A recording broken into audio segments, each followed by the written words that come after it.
Last night, the War Cabinet unanimously agreed that if a list of hostages for release, as agreed in the approved framework, were not delivered by 7 o'clock this morning, our military campaign would resume immediately.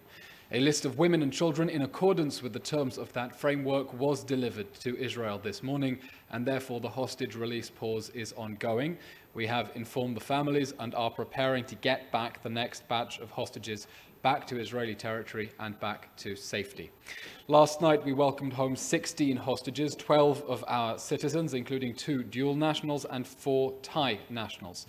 The names are as follows: Gal Tarshansky, aged 13, Amit Shani, 15, Liam Orr, 18, Itai Regev Jerby, 18, Ophir Engel, 17, Yarden Roman Gat, 35, Moran Stella Yanai, 40, Liat Benin Atzili, 49, Raaya Rotem, 54, being the mother who had been separated from her daughter earlier this week, Raz Ben Ami, 56, Yelena Trupanov, 50, Irena Tati, 73, and in addition, as we said, 4 Thai nationals. An important update about the remaining numbers. Hamas is still holding hostage 145 people from the October 7th massacre, in addition to 4 hostages and MIAs dating back to 2014.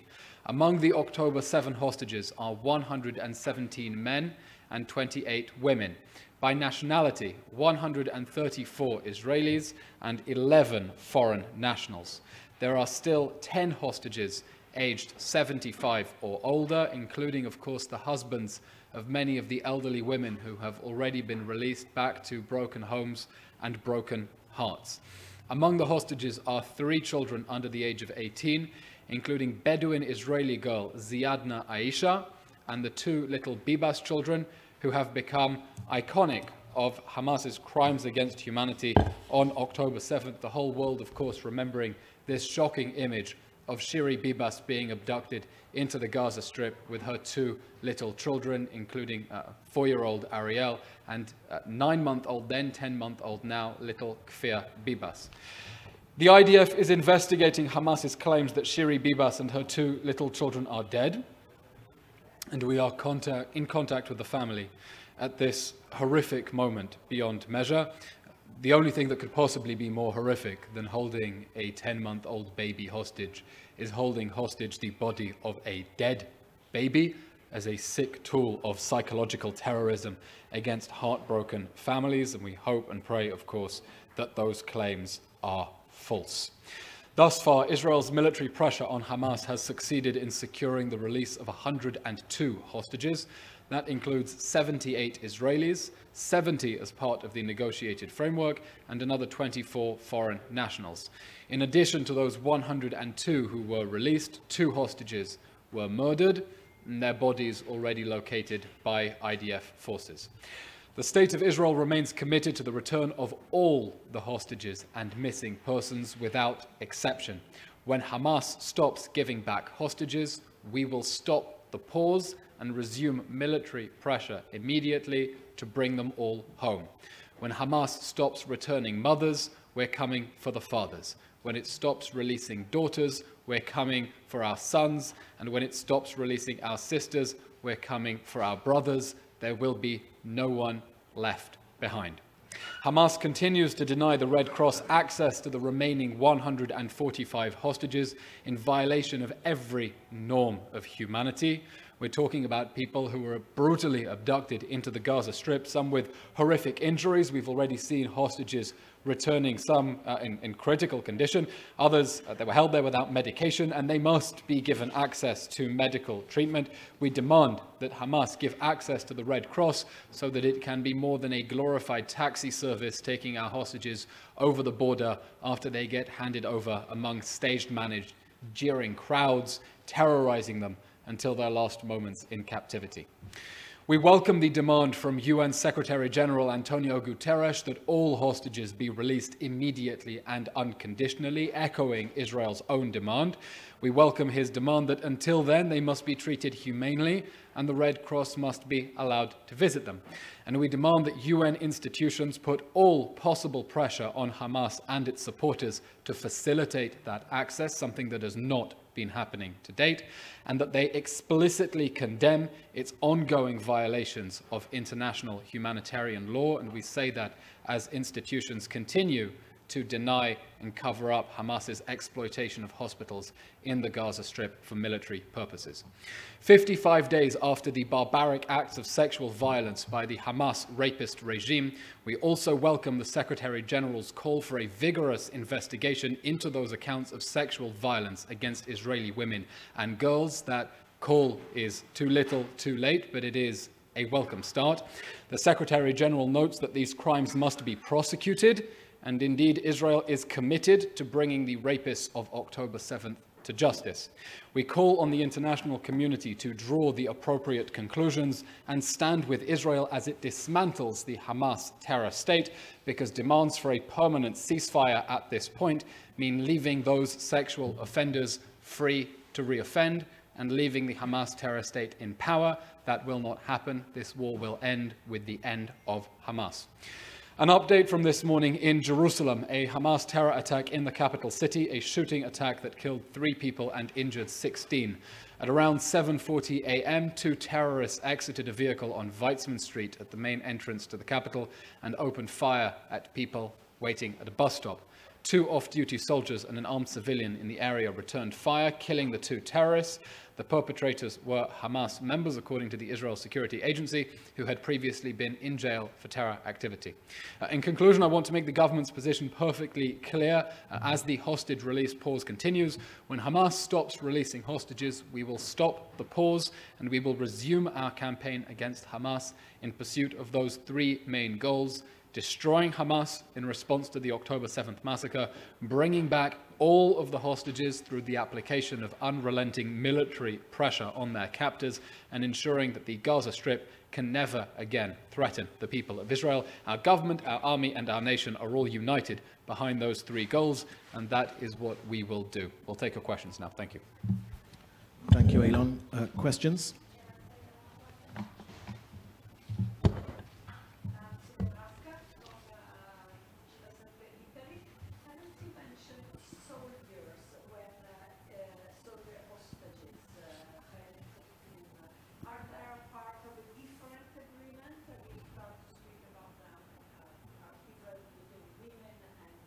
Question for those who didn't hear the question from Italian news agency here, because you don't have a microphone, about the return of soldier hostages. The state of Israel is committed to bringing everyone back home. We are committed to the pledge there will be no one left behind. We will bring back the children and the elderly, the men and the women, the civilians and the soldiers. We are not going to abandon any of the hostages in the Gaza Strip. We have, under the current negotiated framework, prioritized the release of women and children. It's awful that we are having to perform this kind of triage and prioritize who we are getting out. I think most people will understand the reasons why we have prioritized getting women and children out. But as I said, as soon as Hamas stops releasing mothers, we're coming for the fathers. As soon as it stops releasing daughters, we're coming for the sons. And as soon as it stops releasing sisters, we're coming for the brothers. And we are going to continue putting unrelenting military pressure on Hamas to release everyone, because it is only that military pressure that has brought Hamas to a position where it is willing to release those hostages. We've had it begging for a breather. That is why it wants a breath of air and is willing to release those hostages back. And as soon as it stops, we'll put back the pressure until it releases everyone. Go yes, ahead. sir. Sorry, your name and agency, please? Lorenzo from Korea. Okay, it's a big Italian media day today. Sir, of course everybody is asking what's going to happen to the 1.7 million people who moved from the north to south, as you asked, by the way, that's how you are. The Palestinians were going to be in the south of Gaza, as we understood the part of operation would be Khan Yunis, Gaza, and then south. So what are your plans? What are you going to do with the A question about civilians in the Gaza Strip as the offensive will resume and continue to areas further south. The sad reality is that Hamas has spent the last 16 years of its control of the Gaza Strip deliberately embedding itself in civilian areas, building its bunkers under hospitals, its missile factories in mosques, building its tunnels under people's homes, storing weapons inside schools. And Hamas has pursued that strategy in anticipation of using people as human shields, thinking that it can attack the people of Israel and then retreat behind the safety of civilians. Israel is determined to thwart that strategy of human shields. We do not want to see anyone being hurt. We continue to apply the principles of distinction and proportionality and to attack Hamas targets, not civilians. But those Hamas targets have been deliberately and cynically embedded under civilian areas in total contravention of international and humanitarian law. As the operation continues, we have already designated humanitarian safe zones where we have been working together with international agencies to facilitate the provision of humanitarian aid for those people. Among the trucks, I think around 200 trucks a day that are passing through the Rafah border crossing after inspection by Israel at Nitzana is not only food and medication and water, but also shelter. To the extent that Hamas has built its terror infrastructure underneath people's homes, we welcome international agencies sending in shelters for those people so that they can receive shelter and can remain safe as we continue our offensive against Hamas. Important to remember, again, as if this point were not obvious enough, Israel did not start this war. Israel did not want this war. Israel did not expect this war. Hamas declared this war on Israel with the October 7th massacre. Hamas has decided to fight that war from inside densely populated areas. We didn't pick the battlefields. Those are the conditions, and we're going to continue doing everything we can to keep civilians on the other side safe from the decisions of their own leaders who are cynically trying to maximize casualties on their own side. And of course, we are committed to minimizing casualties and doing everything possible to keep civilians safe. We think enough people have suffered. Please.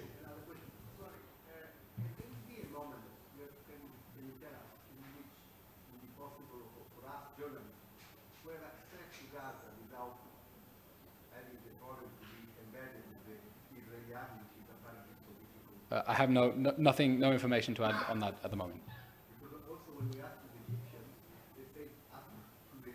No information to add on the moment. Thank you. Do you have any questions from the chat? Yes. How many hostages are to be released today? From Dr. A.B. Korb. This morning, the Israeli government confirmed that we had received, practically at the last minute, a list of hostages who are scheduled for release in accordance with the approved framework. And of course, as soon as we have more specific details, we will let you know. For the last few days, of course, under that agreed framework, we are talking about at least 10 live Israeli hostages being released every day in exchange for a hostage release pause. And of course, we hope that Hamas will also continue to release those foreign nationals, 11 foreign nationals, as separate from the Israelis, so that we can get everyone back to safety to their families, or at least what remains of their families after the October 7 massacre. A question from Giorgio Stecconi Bortolange. The terrorists that perpetrated... Doesn't say. The terrorists that perpetrated this attack this morning are members of Hamas. Can you confirm that? Thank you. That is indeed the statement that has been released by the Israel Security Agency. If I could just ask anyone submitting questions in the chat, if you could write your name and media agency as well, please.